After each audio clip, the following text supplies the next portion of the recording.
Hey guys, maybe I should do this. We're back. Maybe I'll just take this side out.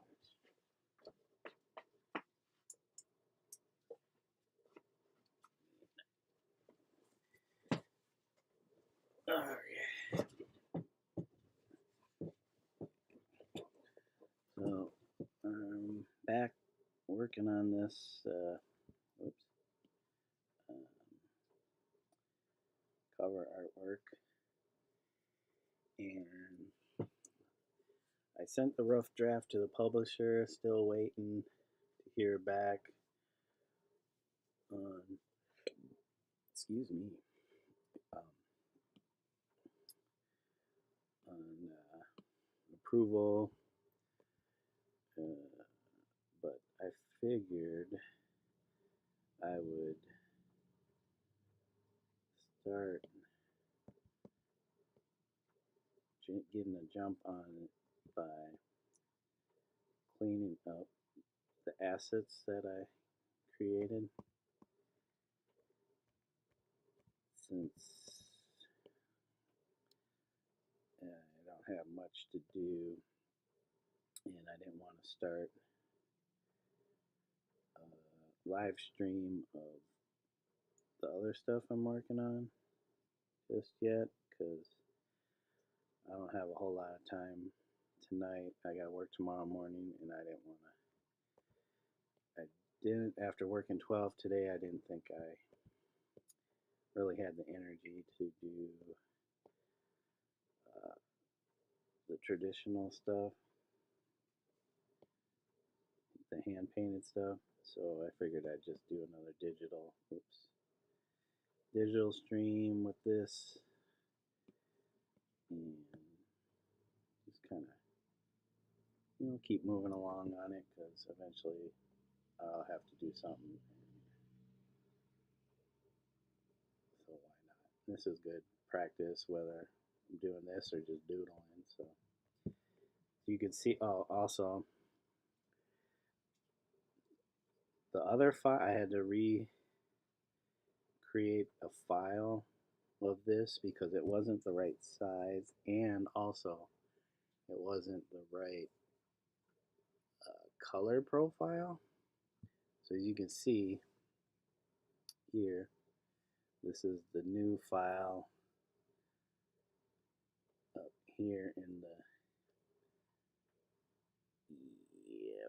the very first one. That, I don't know if you could see it, it says 19.5 by 10 and a half inches. That is the correct size for the layout. The other ones here, the second one was one I started after this third one, which was the original one. The second and the third are the same size, but one's in inches and the other is in pixels. So as you can see, the one that's in inches is 9.9 inches by 5 and 188 inches. That is not the correct size, which I thought it was, because I copied the first cover book artwork layout and just erased all the assets from that and started working from that with the new stuff.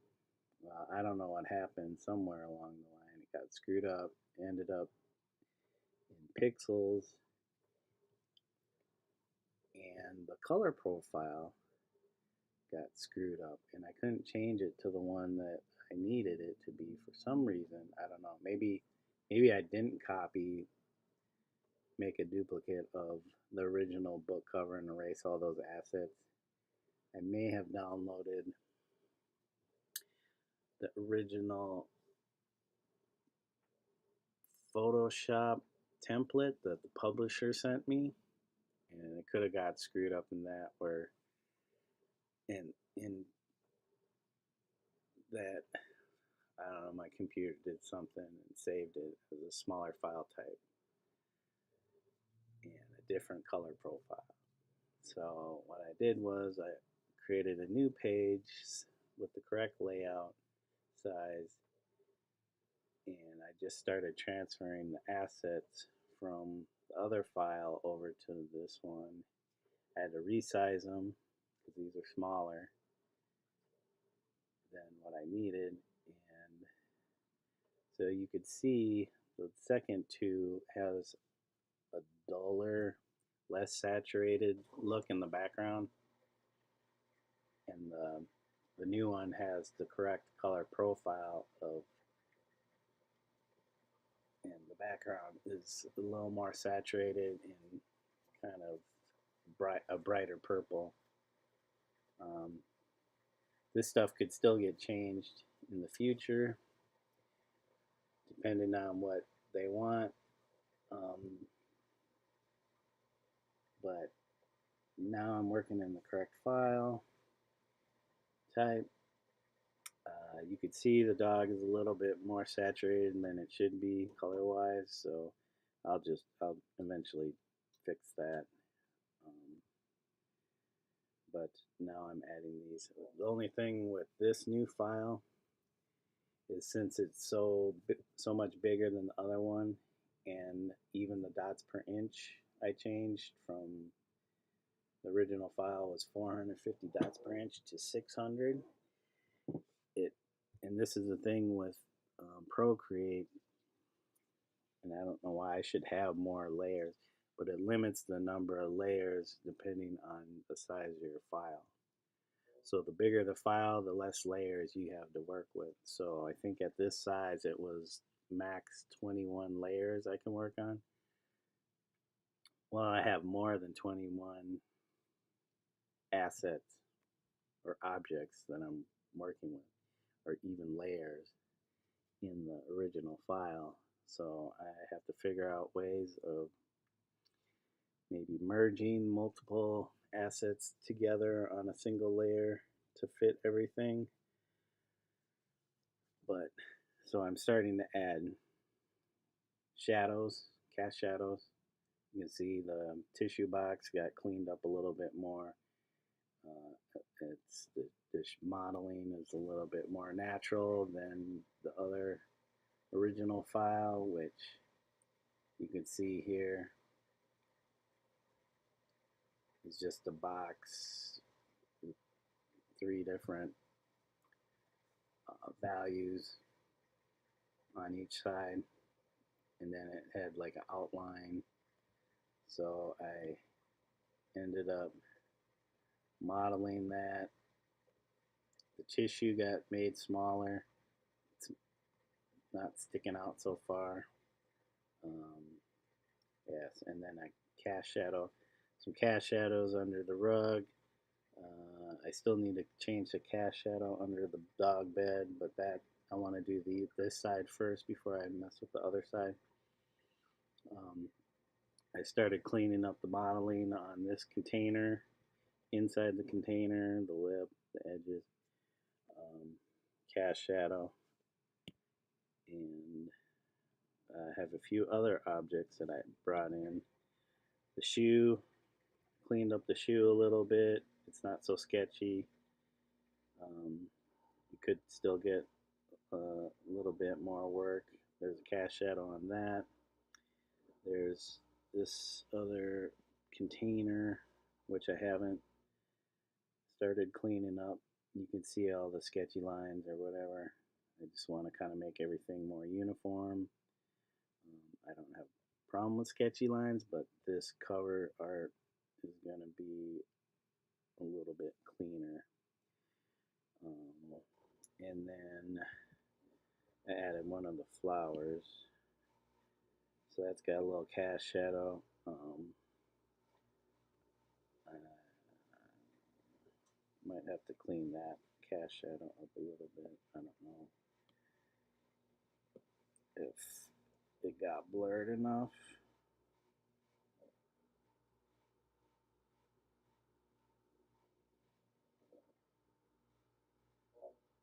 Go with 10. That's what I've been putting it at. Might have already been set at 10. So these are the objects I have so far. I talked with one of the authors, she really wanted the cat tree in there, and it just, I don't know, I don't have it in this one, but it just looks odd with all this stuff at this scale.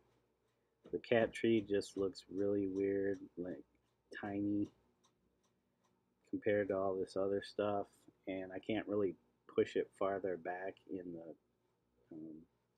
field, or else it'll just look even funnier. But so ultimately, if I do add it, it's gonna have to come to the fore, and I really think the publisher is just gonna say get rid of that. That's unnecessary. It's because the author was thinking, she wanted the cats in there, and it's like, well, if you have the first book, oops, that's the dang washer is gonna act all funny. Stop. If you're unbalanced, stop.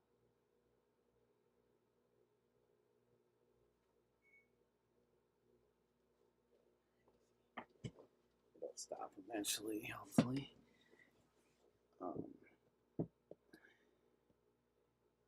yeah, so look, see, it would have to be like this big. The cats are gonna have to go on there somehow. They're gonna take up so much space. This upper area, I need a camera on where I'm pointing at. Upper area it's got to have room for where the text goes, um, and the text can't go over stuff that's too busy, or else it's harder to read, according to the publisher. And it's just a lot of stuff going on that's you got to take something out. You can't have everything in, and all the stuff here on this rug, or the majority of it, makes an appearance in the text somewhere. So it's like, if you already got the first book, you know that there's cats in this household. I also have a little mouse cat toy to kind of allude to maybe there's cats in the house. And I figured that would be enough. So there's going to be text in the bubble here. That's the title page or the cover. Um, some of this might get shrunken down a little bit because all the way around this entire thing, I'm going to lose about half inch, quarter to half inch, because when they wrap the cover with this, there's a border that gets folded over the side, and so that there's loss all the way around here. So if I don't want stuff getting cut off, I gotta resize it and reposition it. So even some of this stuff is gonna have to get maybe resized, because you got the spine right where that red line is. That's the center of the spine. That's about quarter of an inch maybe, if that. And then you got about half inch on either side of that needs to kind of remain free. Um, so there's quite a bit to doing illustrations for books that I wasn't that familiar with when I did the first book, and that was quite a learning curve. But now I know what to look for, and so I don't make those same mistakes and waste a bunch of time on doing stuff that I'm going to change in the end. So, yeah, the cat tree just This seems like too much. Don't know if I want to add it. It's just it's already too busy, you know. But with this new one, you know, maybe I don't put as much stuff in there and just kind of spread around, thin it out a little bit, but it's still stuff that's in the book. Um, and yeah, just kind of less is more, I guess. So um, I'm gonna get back to let's get rid of turn these things off. I think I'm good on this container. I want to focus on this container now. And so this has a dark green shadow. Oops, make this bigger. Actually,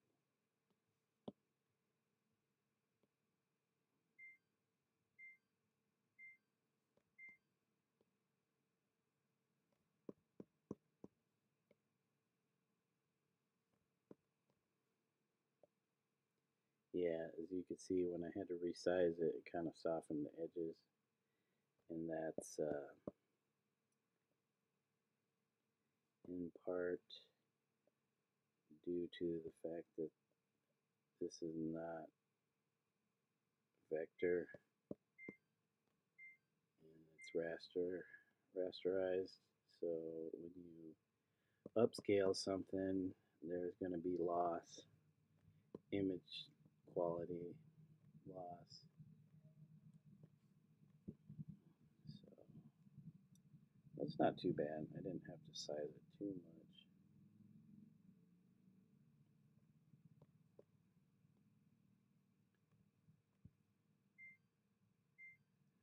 Okay, hold on a second, guys. It's going to do that until I unbalance this or balance this.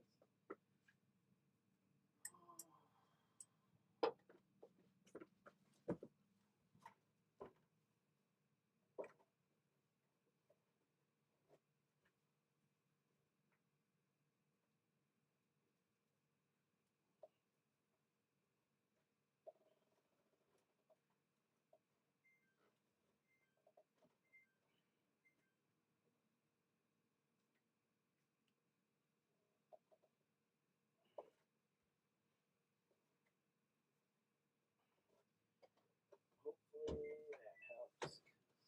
I think I filled that with way too many towels. Okay.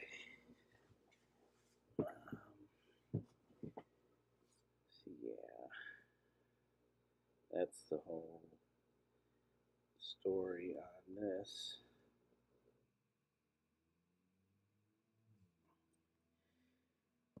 Um,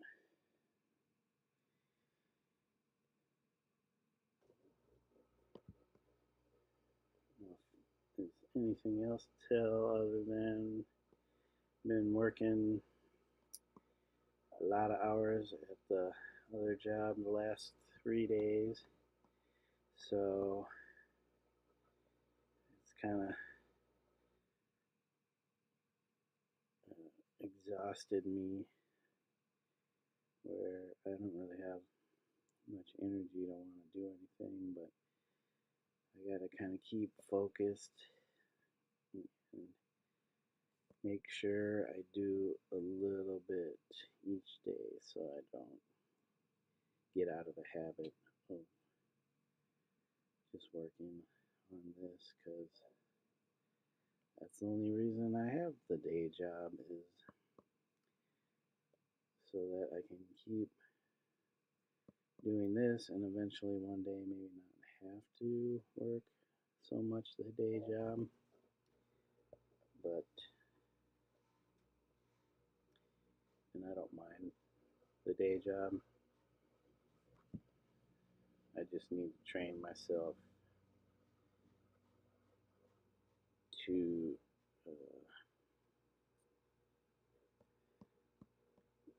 be diligent on doing the things that I need to get done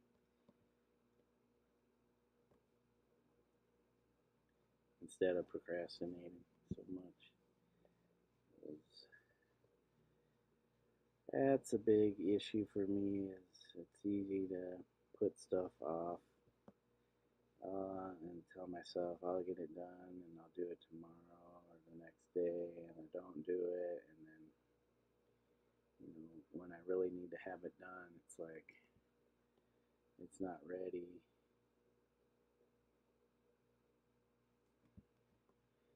And it's one thing when it's your own project. It's another thing when it's somebody else's project and they're paying you. You just gotta bite the bullet and do it. It's like, this is what I like to do. So would I rather be sitting at the hospital information desk telling people where to go, how to get places, or be spending my time being creating my art? That's what I would want to do. I don't mind doing the other thing, but as I get older, you only get so much time. I mean, you can go, I can go in the next minute. So I hope not. You don't know. You never know. So you got to take the chance and do it. I don't know if that green is the right choice for this. Plus, this has some, when I blew it up, you could see it has some interesting effects going on. But I can't leave it like sketchy like this.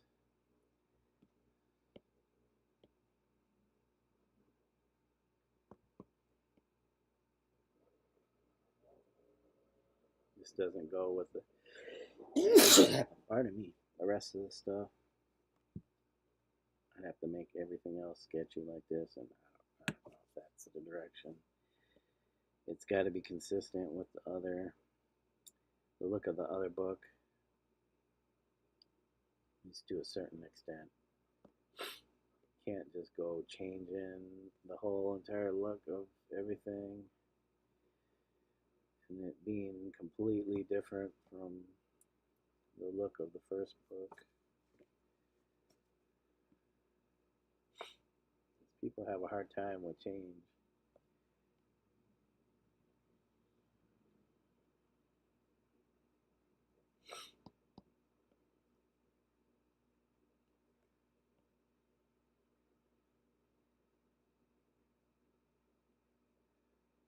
Okay, so I need to focus on my light source. Where is my light source coming from? Because can't be different from the look of everything else. Like if the light source is coming from the upper right, it's got to stay consistent. So all objects have to have that same look, or else it's just gonna feel weird. So this actually should be more in shadow. Oops. This gets, this is going to get more light across here. This end would probably be lighter. The light's hitting this side.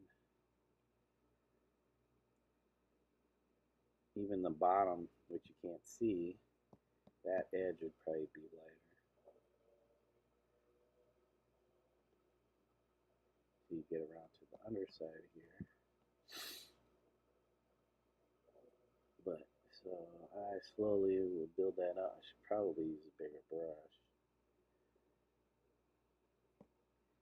I already know what you need to fill in. So you got to use the right size tool for the right job. So get this kind of shaped like a cylinder. create these gradients. Can't be spending so much time dinking around with a small ass brush. Now, I don't know why I'm doing that because that's supposed to get darkening. It's actually supposed to be like this. So come on, dude. We got this blue here. I'm gonna lose all that effect, but that's okay. This, whoops. This is gonna be probably more like this. It's gonna be darker down there. Maybe light, reflective light hitting that side.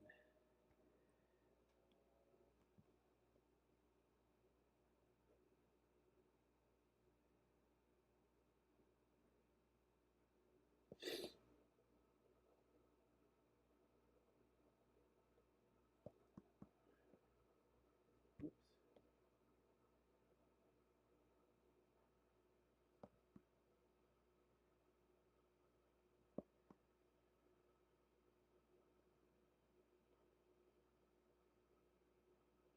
Yeah, that whole backside should be darker.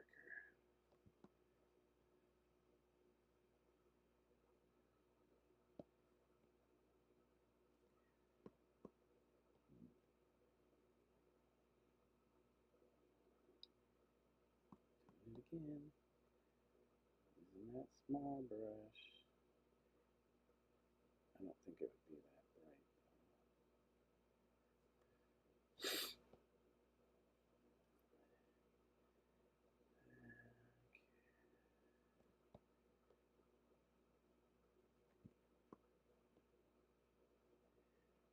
Let's brush up some.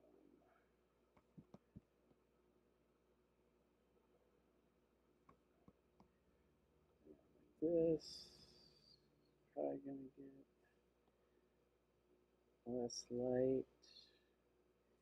Might not get so much light here. Maybe a little bit, but not much.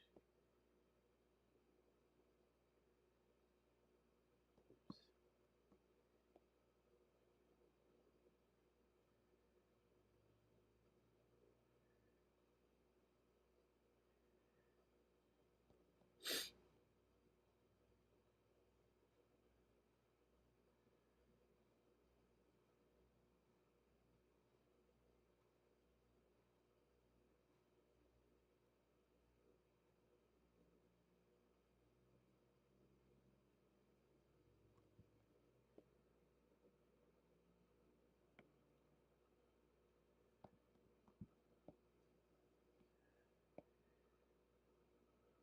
This blue. I don't know if I should just do the purple. It's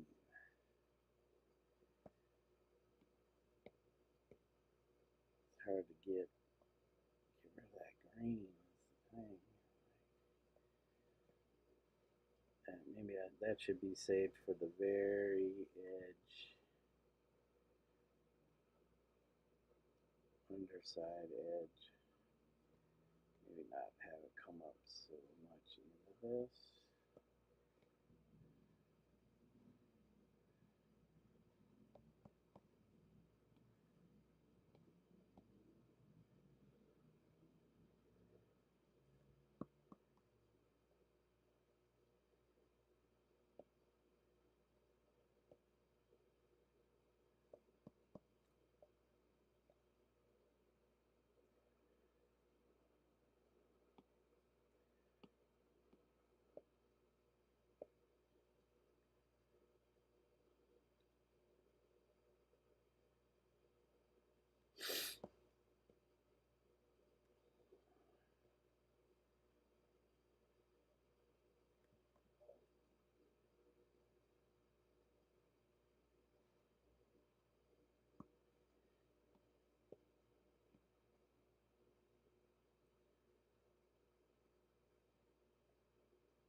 is definitely going to get more of this bluish color.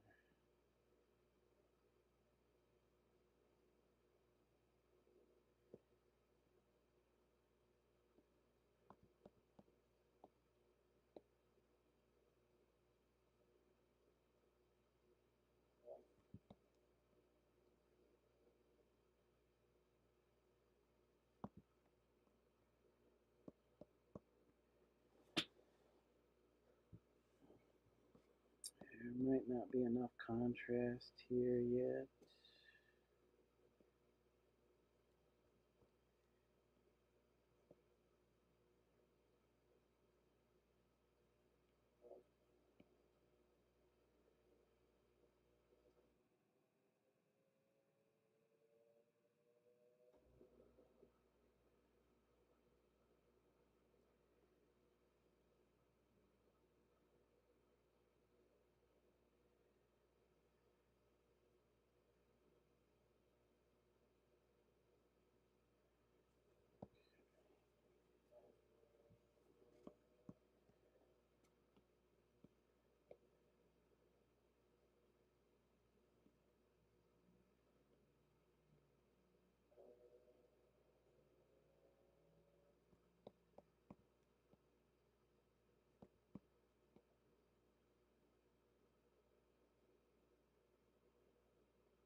it's doing this. I forgot to put it in.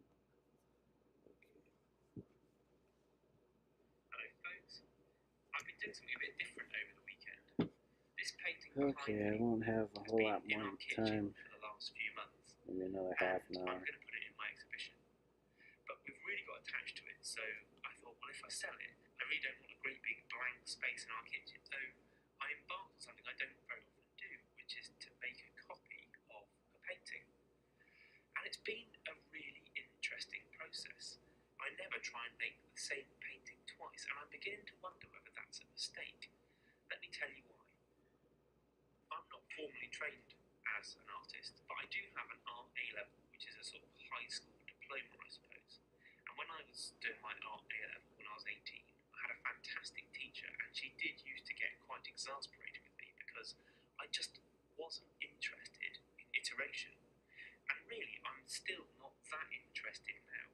I have an idea, I think about how I can make it, and I move on. Whereas she would have encouraged me to have worked in a sketchbook, worked up ideas, perhaps made small versions of a final piece, and then once I was really happy, execute that final piece. And yeah, I'm embarrassed to say that this has never been my shtick. But I think maybe I've been missing out.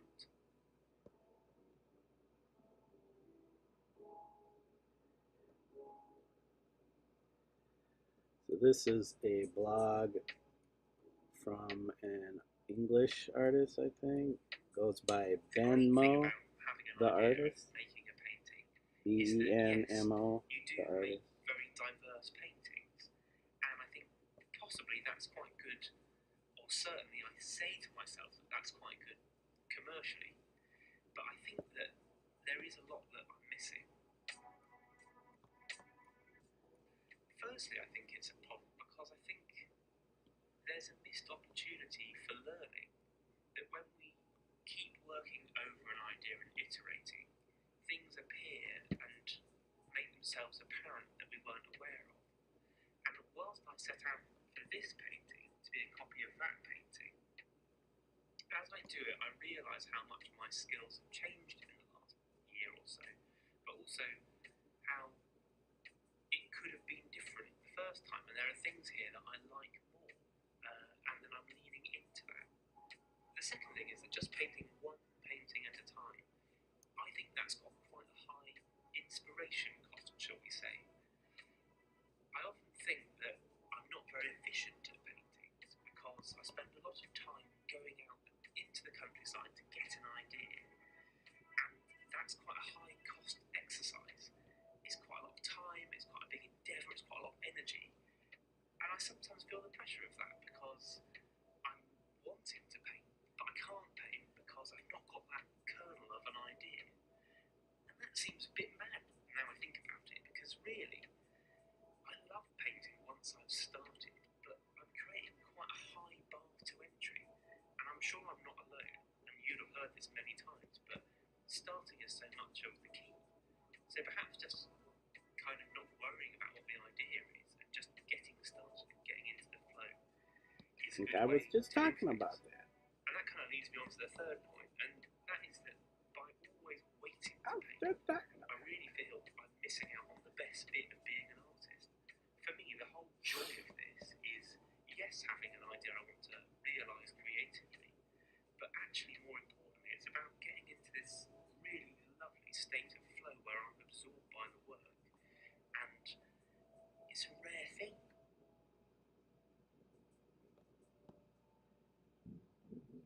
I think the essence of this is basically making it all a bit too much of a job, which is ironic because I do want this to be my job, and I want to be commercially successful, or at the very least commercially viable. But by getting too tied up with productivity, I think you lose the essence of what it is to be a creative person and to make nice art, good art, because that has to come from a place of involvement, enjoyment, being wrapped up in the work, and that's one to keep an eye on, I think, because it's easy to lose sight of that.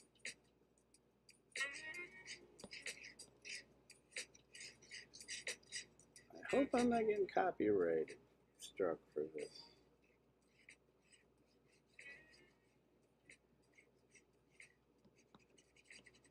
Don't know whose music he's using, but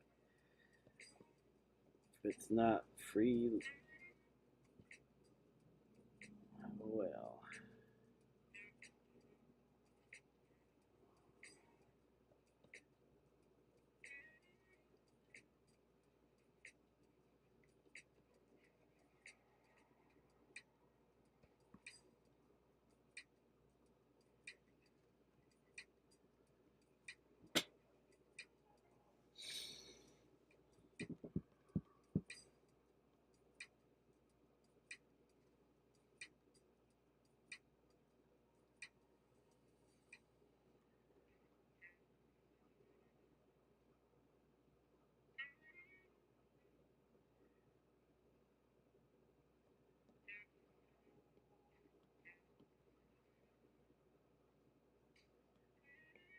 So here's the thing about painting like this. It's actually really relaxing.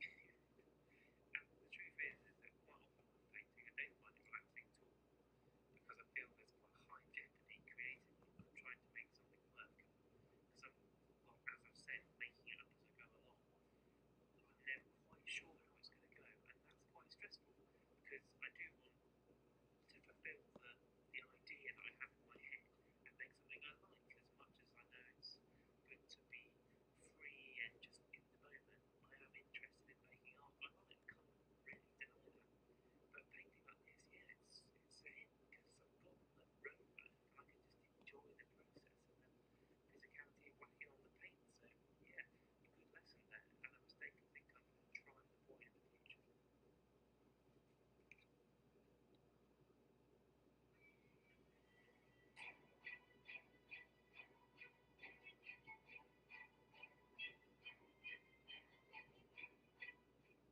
Okay, okay. I realise that I can't just endlessly force copies of my own work, but I'm beginning to think that when I've got a good composition, there's an opportunity here to develop it into a series. I had a lovely summery walk earlier in the month and got a lot of great inspiration. So now I'm working on a number of paintings from that day. And it is really useful because you find that the same colours and values repeat themselves. And once you've kind of cracked a formula, you can keep going, repeating and varying, a bit like a musician playing variations on an original theme. It really feels like you're getting some momentum. Incidentally, I've been making some greeting cards for Ed. Ah, crap. What happened here? I thought that all these views would make a good summer greetings card. Which one do you prefer? Let me know in the comments, and whichever one gets the most votes, I'll make available as a card. It feels very tricky to guess what people like, so I really appreciate your input. Anyway, that's all for the day. Thanks so much for joining me. See you next time.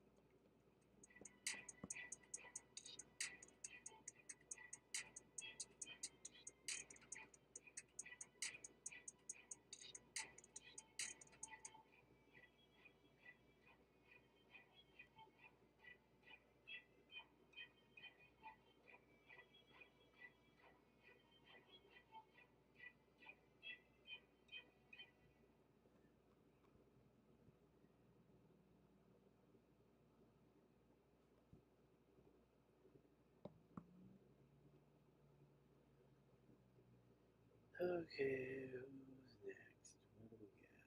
Okay. Some more people dropping stuff.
Ooh, let me look at this real quick. Picasso's Cubism was a defining moment in the evolution of art, the way it set the scene for everything that follows. Oops, erasing. Here you've got this great explosion of colour and expanse upon large-scale canvas. You see right centre stage as the protagonist, the guitar, which is this great motif that Picasso returns to again and again throughout his career. The guitar is there as a kind of symbol of his Spanishness, sexuality, of the bohemian life. You could say that the object, the actual physical object of the guitar, embodies so much of what he was playing with in his cubist aesthetic, because you've got the void inside of the instrument, you've got the kind of curvy linear form, sensual and anthropomorphic, and then you've got the strings, which give this sort of linear, parallel structure. And so it's a perfect instrument in a way for him to invent with. And then you've got this wonderful red injection of colour from the cloth on the table, contrasting colours, the yellows, the oranges, and then through this beyond, there is a sense of looking through towards the sea, towards the sky, and the framing is a very interesting device here as well, suggesting the framing of the window. So all these elements evolve in those years from very purist analytical cubist motifs through to the more anthropomorphic cubist paintings in the late teens and early 20s, of which this is a magnificent example. Paul Willard was the lender of this painting to the seminal exhibition in 1960 here in London at Tate. It was a sort of groundbreaking moment in post-war art history, and this painting was one of the key paintings in the show. It's very rare for a cubist painting of this scale and magnificent colour to come to auction, so we're very excited to be offering this in our sale in June.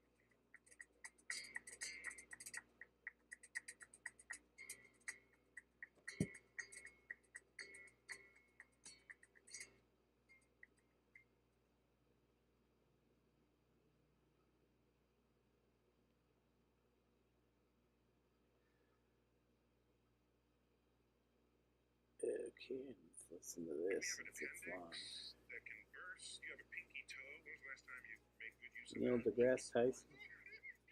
Natural selection is not Star completely Talk. random. All these stages, one by one, they step by step, they incrementally improve.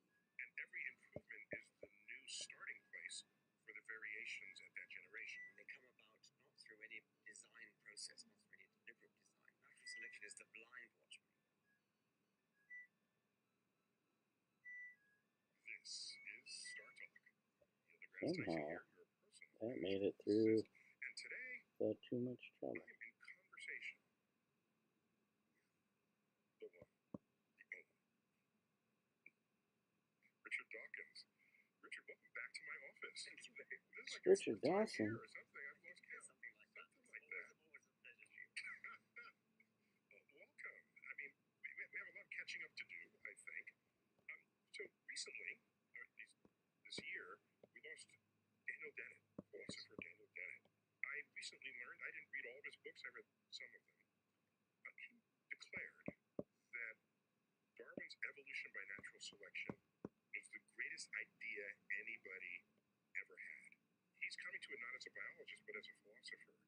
So how do you reflect on that declaration? He said that at the beginning of his book, Darwin's Dangerous Idea, and his point was that before Darwin came along, it seemed obvious to everyone that big, complicated things like humans and oak trees and things had to have an explanation in terms of design. And it was a huge stroke of insight for Darwin to see that it didn't, that the laws of physics alone could produce this prodigious amount of complexity, filtered through to the 19th century for Darwin and Wallace, and even maybe one or two other people. This is thousands of years of thought. Yes, and Brilliant people have come before. and Aristotle could have had it and didn't. I mean, when you think how much cleverer you had to be to do what Newton did, or Leibniz, inventing calculus, working out about the laws of how gravity. Enough for Newton finger puppet here.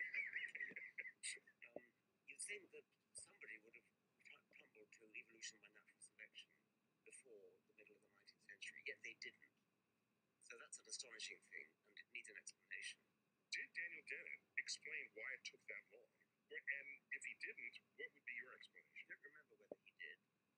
Well, first of all, Ernst Mayr, the great, he was here, I think. You're at the American Museum of Natural Yes. History. He thought it was because of essentialism. He thought that because of Aristotle and Plato, who thought that just because they thought like geometers. I mean, a right angle triangle is a kind of perfect form sort of hanging out there, and they thought that the perfect rabbit, the perfect rhinoceros, is hanging out there just like a right angle triangle. So you couldn't imagine how a rabbit could turn into anything different.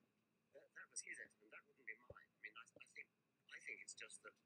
That's an interesting one, though, because it speaks to the bias that we have observing nature. I mean, even in my field.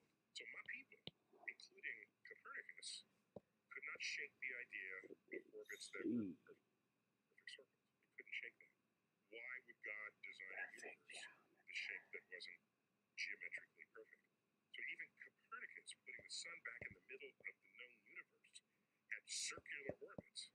And since the orbits are not circles, they actually differed from predictions on the night sky. So that was a problem at the time. It's like Copernicus, this might work, but it still doesn't fit. The epicycles are doing much better. And so it wasn't instantly taken up, including the resistance, the church resistance, of course, because it wasn't in the middle anymore. Our counterpart to what I think you're describing is the urge to try to presume nature was perfect and then account for it with everything we know that is. Going back to why it took so long, and the idea of the perfect rabbit, the perfect rhinoceros, the perfect horse. In a way, that's a bit silly because you've got to look at. I mean, the population of rabbits is pretty variable, and anyway, that was Ernst Mayr's explanation for why it took so long. Darwin did it by going via artificial selection. Everybody knew, farmers knew, horticulturalists knew, gardeners knew, you could change a rose, you could change a cabbage by just breeding. Really, Darwin's insight was say you don't actually need a breeder. You don't need a human to do the breeding. Nature does it for you. Survival does it for you. It's not that difficult. It doesn't require any sort of higher mathematics or anything. And yet nobody got it until Darwin and Wallace. And this is why I'm intrigued that Daniel Dennett, a philosopher, who, in principle, any philosopher could have come up with this, because unlike relativity and unlike quantum physics, which are realms of behavior of the universe, large and small, that you can't just deduce from your armchair, but evolution by natural selection could have been deduced in an armchair. It just wasn't. It could. It's surprising that it didn't.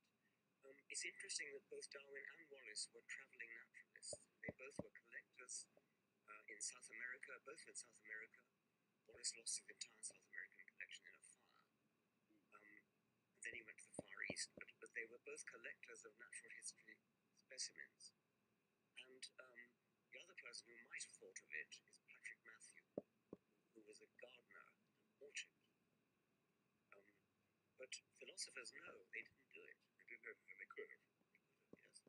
So, Introducing SUV where every part is crafted to move. Okay, Every for part 10 minutes, and then Mazda CX-70 inline-six turbo. we'll be having to call it a night, because I'm already starting to feel it. I'm tired. But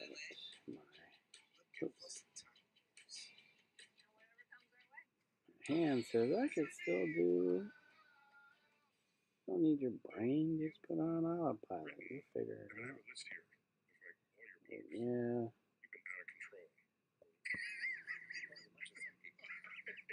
Was The Selfish Gene your first book? Yes. Back in 1976. Yes. That was the year I graduated high school.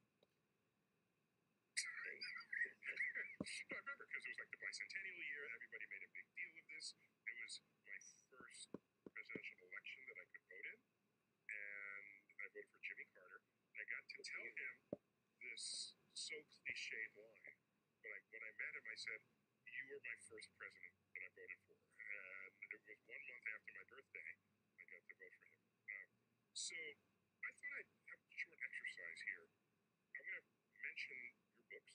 Can you just tell me what your favorite bit of that book was that you were communicating with the reader, if I may? To start off, The Selfish Dang it, Gene. come on. Selection chooses in genes. Genes are the only thing. Information, digital information, is the only thing that goes from generation to generation. That which survives is information, digital information. Some genes survive better than others. We, the bodies, we, the animals, we, the plants, are just the machines. So there to preserve the genes that ride inside us. Whoa, okay, so that reminds me of how I describe your gut bacteria. I say, people want to think they're like top of the world, and I say, all you are to those bacteria is a darkened vessel of anaerobic fecal matter. That's right. And it's pretty much the same with your genes. I mean, it's not fecal matter, it's testicular matter or ovarian matter. Yes. Okay, so they're the ones carrying themselves forward. Yes. So if it's just information, can you imagine a day where the biology is no longer necessary, and you just have the digital information stored or duplicated in some way? Yes, certainly. Already you could preserve your entire genome. And I've got my entire genome on one disk. And I once. Do you have a backup? Just checking. Is it on the cloud? Is it? The idea was, I don't have backup. The idea was it was a television program, and the conceit of the program was it was going to be posted into the family vault, Dawkins family vault in the church at Chipping Norton. Oh my It gosh. was dug up in 1,000 years. Uh-huh. And they were, and Like a time capsule. yeah, Yes. exactly. And the idea was that in 1,000 years they dig it up, make a duplicate of me, and of course then we talk about why it wouldn't actually be me, it would just be an identical twin of me. But that was the idea. Was it you? Yes, it must have been you. Because who else would do this? Posted on social media. It was, no, if you had a picture of your mother. I think you're thinking of Your mother's mother. Yeah, you pile them up. It's just one of many ways of dramatizing the enormity of geological time. I forget exactly how it goes. There are lots of ways of doing it. No, but you do this, and if you keep doing it, one of those pictures With a fish. is a fish. And yet every single generation looks like the previous one and the next one. There's no sudden. Okay, that all is looking a little light, but I think Stop being a fish, and it's going to need a gradually little changed. Okay, will you allow me, darker. given this, which I completely understand, you have to allow me my explanation for the chicken and the egg. Okay. Okay? So I tell people, but I've never gotten your blessings on this. Can I use that word with you? Yeah, of course. I'm all for blessings. So I simply tell people, they say, what came first, chicken or egg? I said, the egg. It was just laid by a bird that was not a chicken. Yes. That's a fair statement. Laid by a dinosaur. I'm compressing Yes. a billion, 100 million years of time there. Yes. But at some point, you're going to say what comes out of the egg is a chicken, but that's a genetic alteration from the previous generation. There never was a moment when a bird that was not a chicken gave rise to a chicken. It never was. Of course. And so this is a very compressed, it's a shorthand for what you just said with the book of your ancestors. Going back to the fish. I once had a letter from a lawyer who said, roughly speaking, evolution can't be true because the species is defined as members can always interbreed with each other, and you can't imagine that there was a time when child generation was incapable of breeding with the previous generation. You couldn't. But he thought that meant that somehow evolution was invalid. He couldn't grasp And everything was specially created. Yeah. If everything it's a gradual process all the way through, and as you step back through your ancestors, they become slightly less like a human, but you never notice it as you walk past them. If you imagine, I want to see a fish. It's just funny. So you skip ahead, and there's a fish. You say, that's my parent. yes, It's a little freaky for people. but You gotta appreciate. as you walk along the generations, you never see them getting more fish-like. It would just be so Because generations are only 30, 40 years, and we're Yes. talking billions. Yes, that's right. You needed deep time for evolution to do what it needed to do. Even in the 19th century, my people, the most we were going to give you as a biologist or even the geologist was 10 million years, 20 million at tops. We didn't know about energy contained inside the nucleus of the atom yet. Nuclear energy, which is how the sun makes fuel, we didn't know that at the time. So the best we could do was say it was a lump of coal. Darwin's son George, Charles Darwin's son George, was one of the people who pointed out eventually that nuclear energy blew the Oh, hydrogen. okay. Thank him for him. Which of the Darwins explained tides for the first time? Probably George. Okay. I'm sure. I think it was a Darwin. And Newton and Galileo did not understand tides. It was, even though they had all the gravity necessary to account for it, Yes. there's a subtle point with tides where if you look at any textbook, it'll have like the moon and Earth, and it'll have a tidal bulge pointing towards the moon. Yes, that's wrong. It's wrong. It doesn't. The moon would want that to happen, but Yes. that's not how it is. Yes. The tidal bulge is in advance of the moon in its orbit. Yes. Okay, and that's Earth's rotation pushing the tides ahead of the moon, and it's that interaction that has remarkable consequences.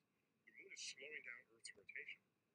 Earth already slowed down the moon's rotation, so it's tidally locked to us. You're one baby tidally locked. We double tidally locked, and when that happens, then the tides will line up because we'll not be pushing it Come on, ahead. we need the So that slider. had to, somebody had to figure all that out. Yes. That was another Darwin. Thank you for your Darwins. New developments and discoveries are happening every single day. So, Wait, keeping up with is that science it? and the world Oh, can be nope. difficult for anyone. Misinformation spreads online at the speed of light, and trusted news outlets report on the same story differently. So, how do we find the truth? As science enthusiasts, we know how important it is to rely on research, data, and putting theories through endless testing before coming to any conclusion. Well, our news consumption shouldn't be any different. And with the help of our partners at Ground News, you can take the same approach and be guaranteed to receive a fully comprehensive and balanced viewpoint on the news and hot topics of the day. Ground News was founded by a former NASA engineer, so you know you can find your favorite topics such as space and science. They gather news-related articles from around the world, add data-driven context, and create story overviews like this one, covering new primate chromosome maps, shedding light on human evolution. With the Vantage Point, you can easily find research and compare it with media framing, as well as get insights into different perspectives around the globe. You can also switch editions to the UK, Europe, and Canada to get news that's most important to you. That's why we believe in the Ground News methodology, because anyone who's done extensive research knows cross-referencing is the only way to verify accuracy. So if you want to be a critical thinker and you desire a data-driven, objective approach to understanding the world, head over to groundnews.com/StarTalk to stay fully informed on the latest in space and science. Use the exclusive link for StarTalk fans to save 40% on the Vantage plan for unlimited access to all their features. All right, let's get back to the show. You came up with the word meme. I know it was you. That was in the selfish. That was in the selfish gene. You invented the word, and people long forgot. Tell me the authentic definition of meme, because that's not how anybody's using it today. Unit of cultural inheritance and the analog of the gene in cultural inheritance. Oops.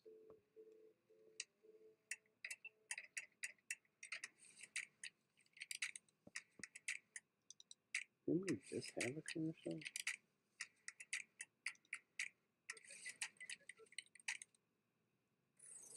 Oh, Michelin innovates on the road and far beyond by manufacturing.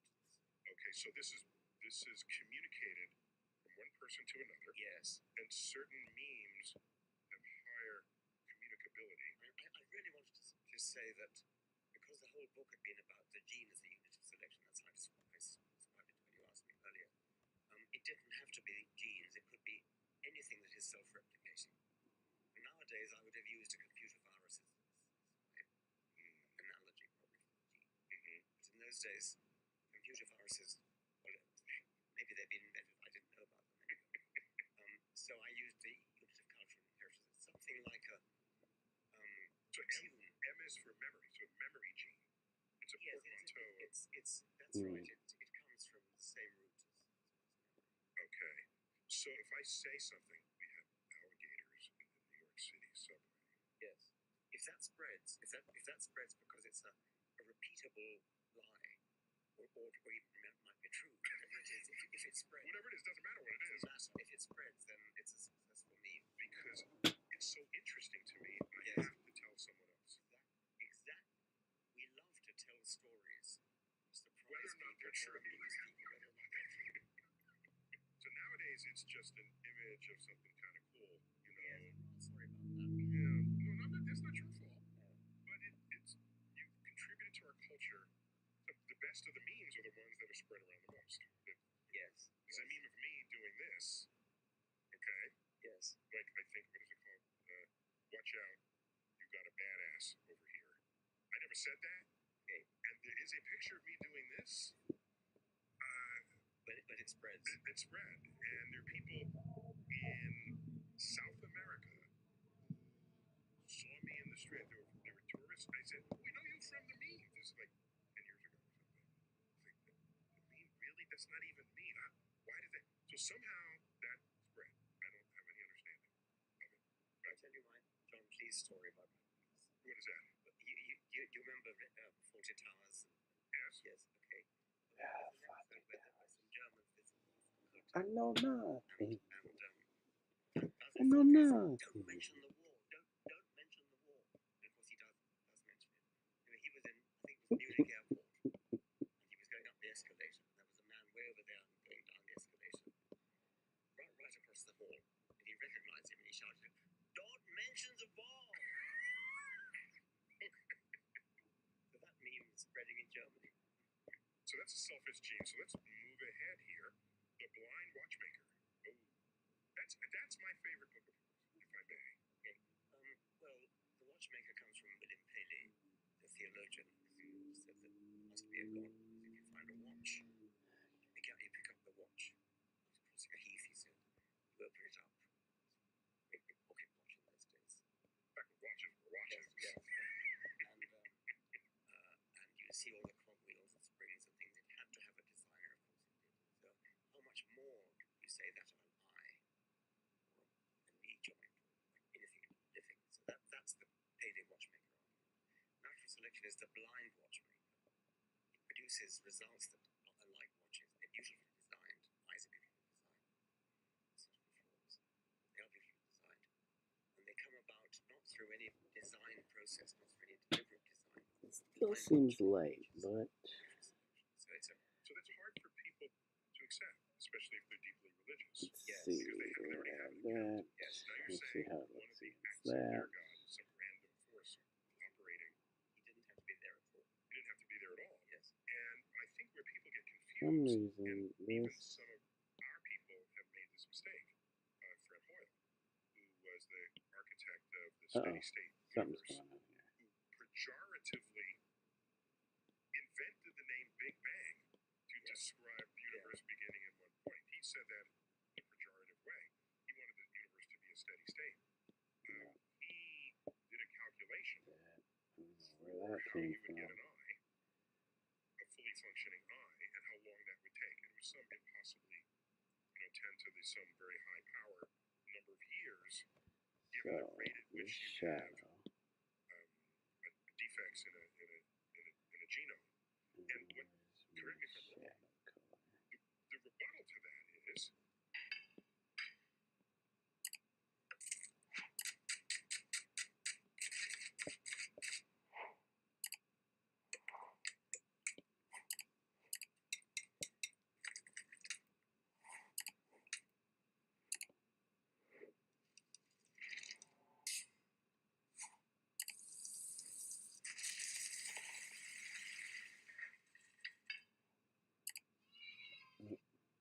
natural selection is not completely random.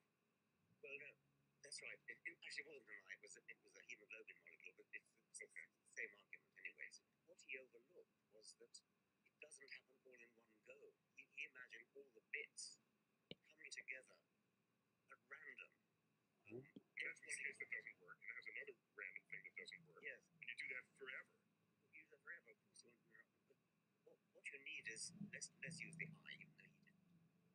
You need a slightly less good eye, and then a slightly less good eye, and a slightly less good eye.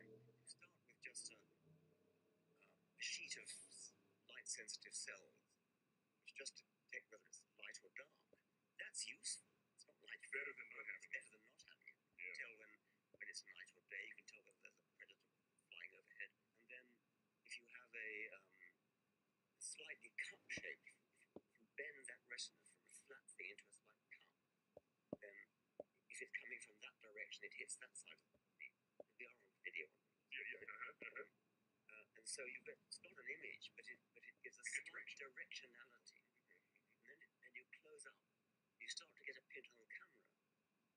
It's a very crude, it's out of focus, but it's sort of an image. And then you need a little bit of transparent gunk in there. It's not a proper lens, but it does something like a lens. All these stages, one by one, step by step, they incrementally improve. And every improvement is the new starting place for the variations at that generation. Right. And then you get because every generation is not starting from zero. That's right. Yes. So the Blind Watchmaker, I just thought that was brilliantly written, and it was my benchmark for if I were to ever write, Okay, so I want to be this articulate. I just want you to know. I just want you to know that. Okay, let the record show. Climbing Mount Improbable. Well, that's what we've just been talking about. Yes. Mount Improbable is just that metaphor. It's a metaphor where you've got a mountain, the sheer cliff, vertical cliff, and on the top of the cliff is an eye. And to produce the eye in the Fred Hoyle manner would be leap from the bottom of the cliff to the top in one go. You cannot do it. You go around the other side of the mountain, you find a nice gentle slope. So you just climb step by step, and you can reach the summit. So if you think it got there in one fell swoop, there's no. Of course, you can invent a god. one fell swoop. Not imagining that there's another way. Yes. You're stuck in one religious philosophy versus any other philosophy. Yes. Okay. Right. Got that. And this one, much was written about unweaving the rainbow. So tell me about that. Okay. That was we're up to 1998 now. That comes from Keats. I did not know that. Keats complained about Newton spoiling all the poetry of the rainbow by explaining it. So my point was you made off enough. Actually, there's far more poetry in really understanding the spectrum. So did I tell you this? Do you remember there was this? It was on YouTube. It was called Double Rainbow Guy. Have you ever seen this? Double Rainbow. You should check it out. Okay. Okay. This is now back when social media was just people posting things. It wasn't the cesspool that it is today. Yes. So he was hiking somewhere. There's some guy back when you needed a camcorder to take videos. Yes. Not a cell phone. He's hiking in the Sierra Madres. I don't remember where. And you hear him sort of narrating his. Oh, that's a nice. Then he turns a corner. He says, "Oh, the rainbow. Oh my gosh. What could it mean? Oh, a double rainbow. Oh my God." And he's tearing. You don't see him, but you can easily interpret just his emotions and his breath. And then he goes prostrate to the ground. Yes. And he can't contain himself. What does it mean? This is a sign. And so I felt bad doing this. You might be proud of me, but I felt bad doing this. I tweeted. I put a link to this video, and I said, "This is how you behave if you've never studied physics." Yes. But I thought that was kind of mean. He's having his moment. Well, in a way, that's what Keats was doing. And that's To Newton. Yes, that's right. But anyway, I can cap your story in the opposite direction. I read a story about a woman in California. She had a lawn sprinkler, and she saw a rainbow in the lawn sprinkler, and she said, "What are they doing to our water supply?" That's funny. Oh my gosh. So I did not know that Keats had that to say about Newton, because Newton, he decoded the rainbow.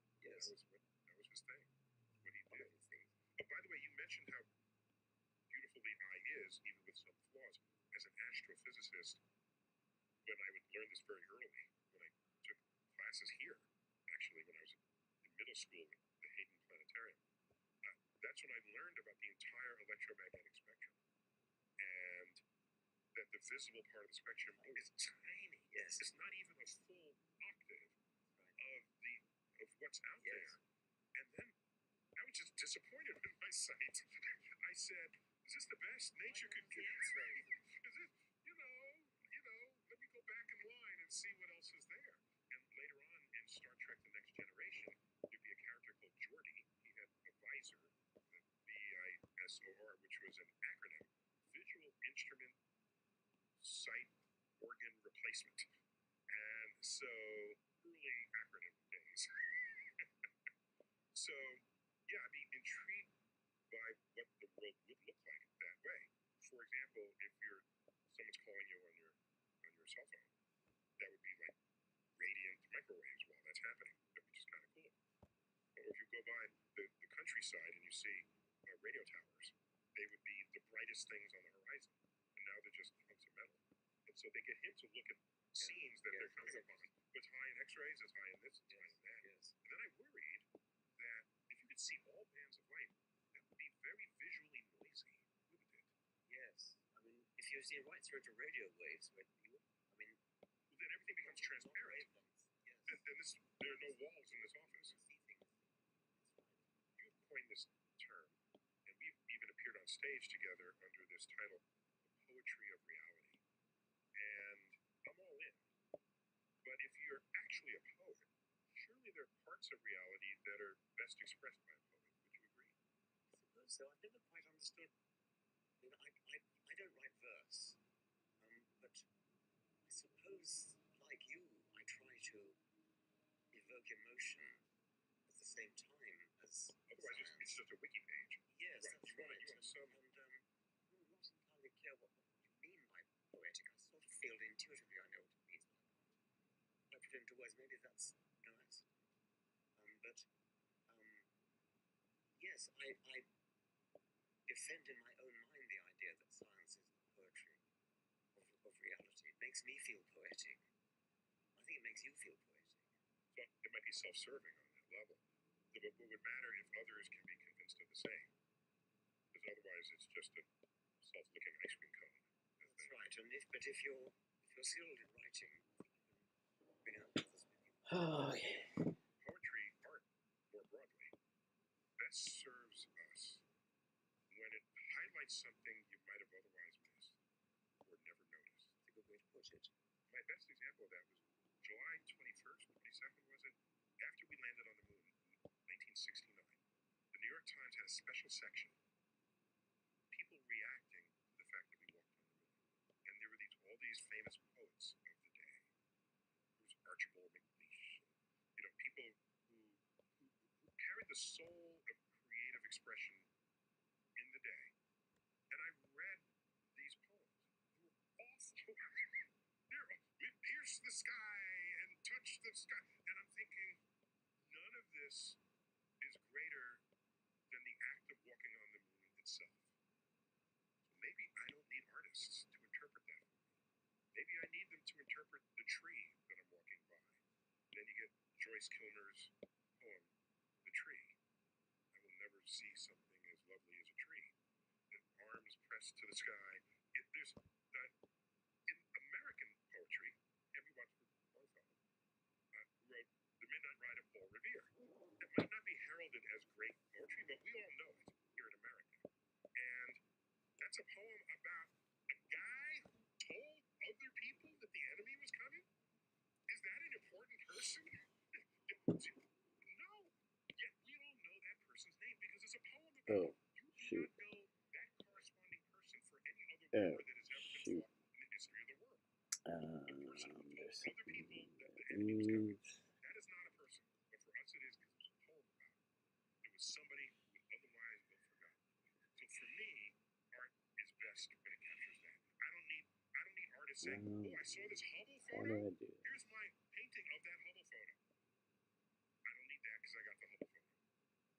Give me a point of view I guess I that merge science that does not give down, me, duplicate and we can hang this. out together in the Move That's how I this feel. here. Free poem you mentioned, that's a religious Turn poem. that off. I mean, Well, only God can make a This at the poem. off. end, but no, God was just in the culture. So, This is it religious off. when you say goodbye, when that draws from God be with you? Some of It's just a cultural expression. Carl Sagan's chapter headings, they inspire me, just every single one of his chapter headings. Yes. His widow, Andrian, who is highly literate unto herself, and co-author Yes. all three cosmoses, even the two that I Yes. have the privilege of hosting. She was a major force in that poetic voice. I just want to give credit. Yes. For Something's those two going there. on Across the there. backbone of light. That is a Hold poetic on. phrase. It immediately speaks to me. This. Oops. I see the Milky Way. I'm not sure I'm meant to. I guess I try to do something similar, at least in some of my books. Hey, Star Talk fans, I don't know if you know this, but the audio version of the podcast actually posts a week in advance of the video version. And you can get that Spotify, Apple Podcast, and most other podcast outlets that are out there. Multiple ways to ingest all that is cosmic.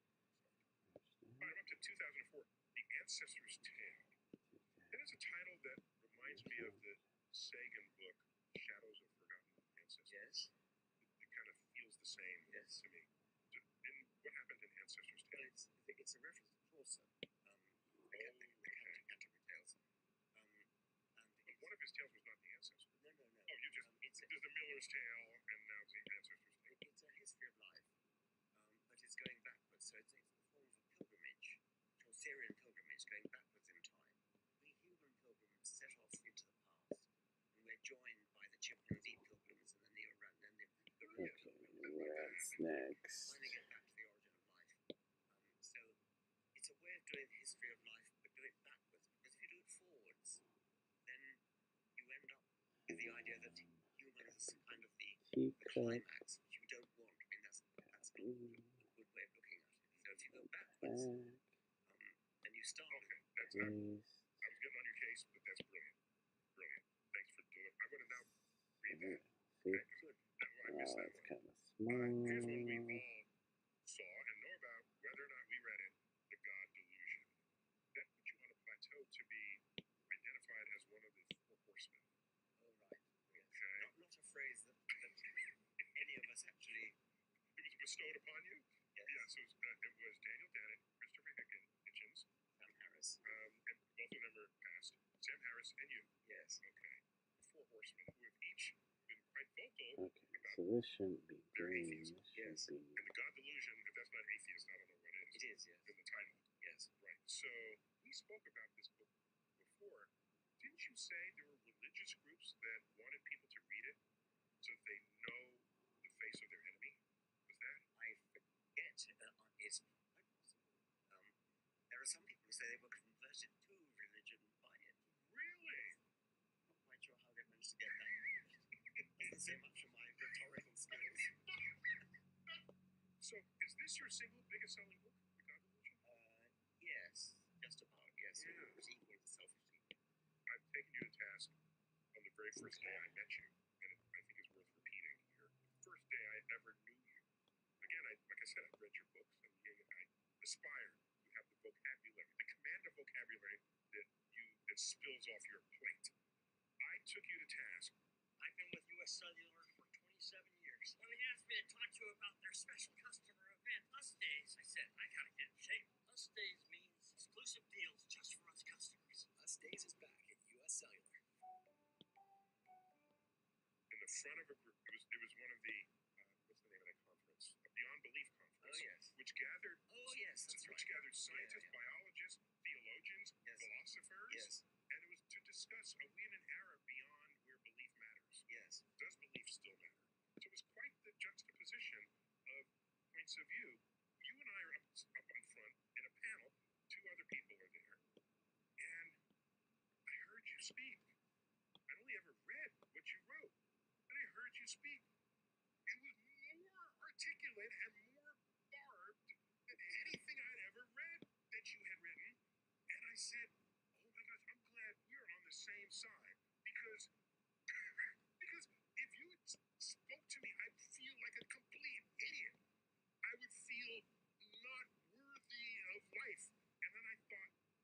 are so potent. Is this turning people off because they reject it? Because you are not investing in how they think. Everybody has little receptors for receiving information.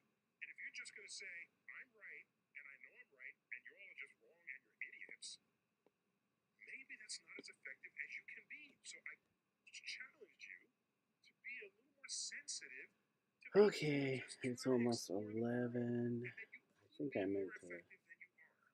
Do you remember you replied to end it me? at 10:30, but Gratefully accept the review. yeah, By the I way, gotta get to bed soon. I gotta go up, 5 get up at seconds of silence, because I'm just a some little young after 5 whippersnapper to in your get head. ready for Just work. a story, But famous guy on stage. that's it for Nobody made a the sound. work No, on no, no, this no, no, no. Just in that today. moment of silence, is how is he going to I hope react? it's starting It to was one look of these, what's he going a to say? little In cleaner, that moment, it was total silence. more And then you cover broke the silence worthy. with, I gratefully accept the review. But yeah, it's going to be a lot of figuring, juggling calmed after that. Yes, and you gave layers. the worst example. What Because was I'm it? already maxed The with the editor. teacup. New scientist. I can't add Because, anything else just yet. what is Clean your the policy at teacup New Scientist up. magazine? I'd And he like said, to our get a policy, shadow under New that. Scientist magazine And is, science is interesting. If you don't agree, you can yeah, I might have to create a new file and Feel better about you. just add the other assets and work on them via another duplicate of this file. But that's for another time, and appreciate anybody that came by to check me out. Didn't get anybody in chat today, but that's okay. It's late, and I wasn't on too long. So yeah, thanks for coming by or checking this out after it's been posted to my YouTube channel at Omizu_Paintz. That's Paintz with a Z at the end, so OMIZU_PAINTZ.